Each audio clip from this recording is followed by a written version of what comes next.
అండి, నమస్తే. Welcome back to Suman TV. నేను మీ స్వాతి. ఇవాల్టి వీడియోలో నేనైతే నార్త్ ఇండియన్ స్ట్రీట్ ఫుడ్ రెసిపీని చేసి చూపించబోతున్నాను. నార్త్ ఇండియన్ స్ట్రీట్ ఫుడ్ అంటే మీకు ఆల్మోస్ట్ ఐడియా వచ్చేసి ఉంటుంది.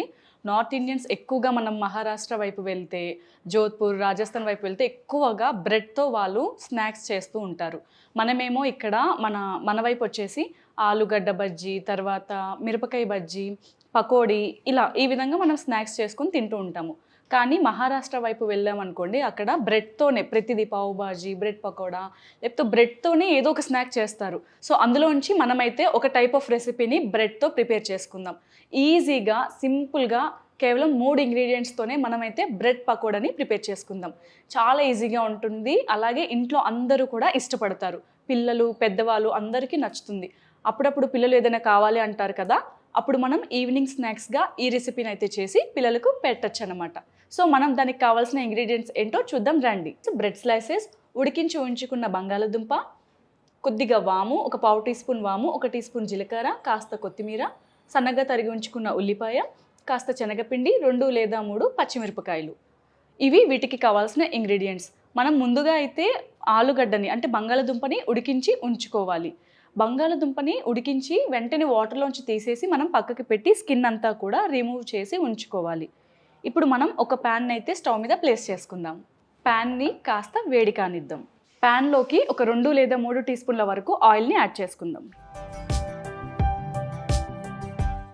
ఆయిల్ని కాస్త వేడి కానివ్వాలి. ఆయిల్ కాస్త వేడయ్యాక ఒక పావు టీ స్పూన్ వరకు జీరాని యాడ్ చేసుకుందాం. సన్నగా తరిగి ఉంచిన ఉల్లిపాయ ముక్కల్ని యాడ్ చేసుకుందాం.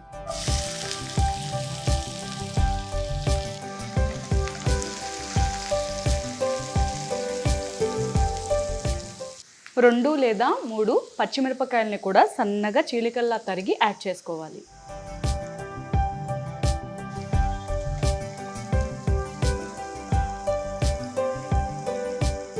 మనమైతే ఒక పావు టీ స్పూన్ వరకు పసుపును కూడా యాడ్ చేసుకుందాం.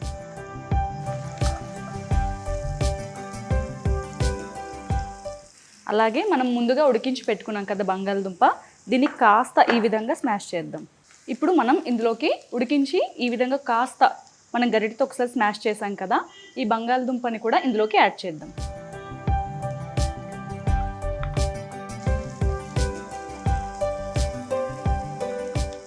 మనమైతే ఈ విధంగా ఆనియన్ని అలాగే పొటాటోని చక్కగా మగ్గించుకోవాలి. ఇది ఒక స్టఫ్ లాగా ప్రిపేర్ అవుతుంది. మనం బ్రెడ్ పకోడా చేసుకుంటున్నాం కదా, దానికి కావాల్సిన స్టఫ్ అన్నమాట. ఇది చాలా మెయిన్ అన్నమాట. ఇది మెయిన్ ఇంగ్రీడియంట్. ఇప్పుడు ఇందులో మనం కాస్త కొత్తిమీరని కూడా యాడ్ చేసుకుందాం. సాల్ట్ కూడా మన టేస్ట్కి సరిపడా యాడ్ చేసుకుందాం. మరి మొత్తం బంగాళదుంప అంతా కూడా మెత్తగా అయిపోవాల్సిన అవసరం లేదు. ఈ విధంగా కాస్త తగులుతున్నా పర్లేదన్నమాట. కొద్దిగా పూర్తిగా స్మాష్ కాకుండా ఉన్నా సరిపోతుంది. మనకైతే స్టఫ్ అయితే రెడీ అయిపోయింది. ఇప్పుడు మనం దీన్ని కాస్త పక్కకి పెట్టుకుందాం. మనమైతే పకోడీకి కావాల్సిన స్టఫ్ని అయితే ప్రిపేర్ చేసుకున్నాం కదా, ఇప్పుడు మనం బ్యాటర్ని కూడా ప్రిపేర్ చేసుకుందాం. ఒక మిక్సింగ్ బౌల్ తీసుకోండి. అందులోకి ఒక 1/2 కప్ శనగపిండిని యాడ్ చేసుకోండి. అలాగే శనగపిండిలో కాస్త ఉప్పుని కూడా యాడ్ చేసుకుందాం. లేదా మీ రుచికి సరిపడా ఉప్పుని యాడ్ చేయండి. పావు టీ స్పూన్ పసుపును యాడ్ చేద్దాం. పసుపు అనేది ఎందుకు యాడ్ చేస్తున్నామంటే మంచి కలర్ అనేది ఉంటుందన్నమాట. అలాగే ఒక పావు టీ స్పూన్ వరకు వాముని కాస్త మెదిపి యాడ్ చేద్దాం. అంతా కూడా ఒకసారి ఈవెన్గా మిక్స్ అయ్యేలాగా మిక్స్ చేసుకుందాం. ఇప్పుడు తగినన్ని నీళ్ళను యాడ్ చేసుకొని స్మూత్ బ్యాటర్ లాగా ప్రిపేర్ చేద్దాం.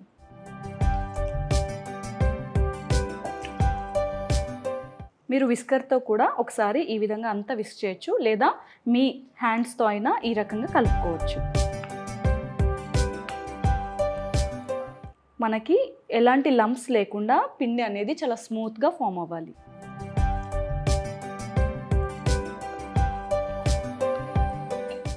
మరి బ్యాటర్ థిక్గా ఉండకూడదు, అలాని పల్చగా కూడా ఉండకూడదు.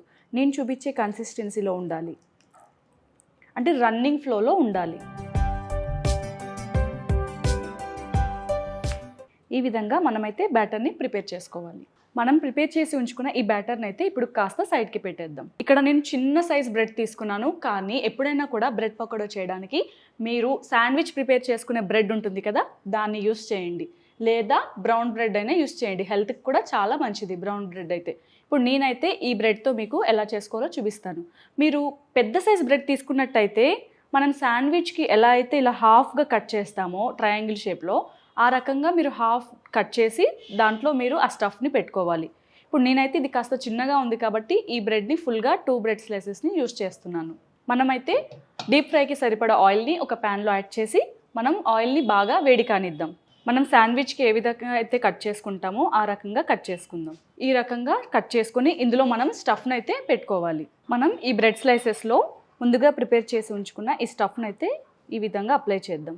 ఈ విధంగా స్టఫ్ని అంతా అప్లై చేశాక మనం పైనుంచి కూడా ఒక బ్రెడ్ని ఇలా పెట్టుకొని, ఒకవేళ ఎక్స్ట్రాగా అనిపిస్తే తీసేసి ఇందులో వేద్దాం. ఈ విధంగా మనం స్టఫ్ని అయితే బ్రెడ్లో ఇలా ఈ రకంగా పెట్టుకోవాలి. అలాగే మనం ముందుగా ప్రిపేర్ చేసి ఉంచుకున్నాం కదా ఈ బ్యాటర్లో, దీన్ని అయితే ఒకసారి డిప్ చేద్దాం.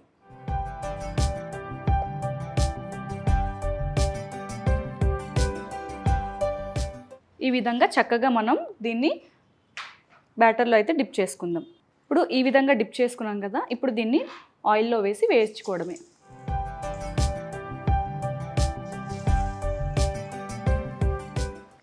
మనము మంటను లో టు మీడియం ఫ్లేమ్లో పెట్టి వీటిని వేయించుకోవాలి. హై ఫ్లేమ్లో పెడితే రంగు అయితే మారిపోతుంది, కానీ లోపట అంతటా కూడా చక్కగా కుక్ అవ్వదు. ఈ విధంగా రంగు మారే వరకు కూడా చక్కగా వేయించుకొని మనం ఒక బౌల్లోకి అయితే వీటిని తీసేద్దాం. మనం చక్కగా రంగు మారే వరకు అయితే వేయించుకోవాలి. ఈ విధంగా చక్కగా వేగితే సరిపోతుంది. చూసారు కదా, ఎంతో కలర్ఫుల్గా బ్రెడ్ పకోడా రెడీ అయిపోయింది కదా. చూసారు కదా, బ్రెడ్ పకోడా అయితే చాలా ఈజీగా కేవలం 3 ఇంగ్రీడియంట్స్తోనే ప్రిపేర్ చేసుకోవచ్చు. మెయిన్ ఇంగ్రీడియంట్ వచ్చేసి బ్రెడ్, శనగపిండి, పొటాటో ఉంటే చాలు. ఇంట్లోనే 5 నిమిషాల్లో పిల్లలకి నచ్చేలాగా మనం హెల్దీ స్నాక్ అయితే ప్రిపేర్ చేసి ఇవ్వచ్చు. మీకు గనక ఈ రెసిపీ నచ్చినట్టయితే ఖచ్చితంగా మీరు ఈ రెసిపీని ట్రై చేయండి. మీ ఫ్యామిలీ మెంబర్స్తో షేర్ చేసుకోండి. అండ్ మీకే విధంగా కుదిరిందనేది కింద కమెంట్ సెక్షన్లో కమెంట్ చేయండి. మరొక వీడియోతో మళ్ళీ కలుస్తాను. Until then good by.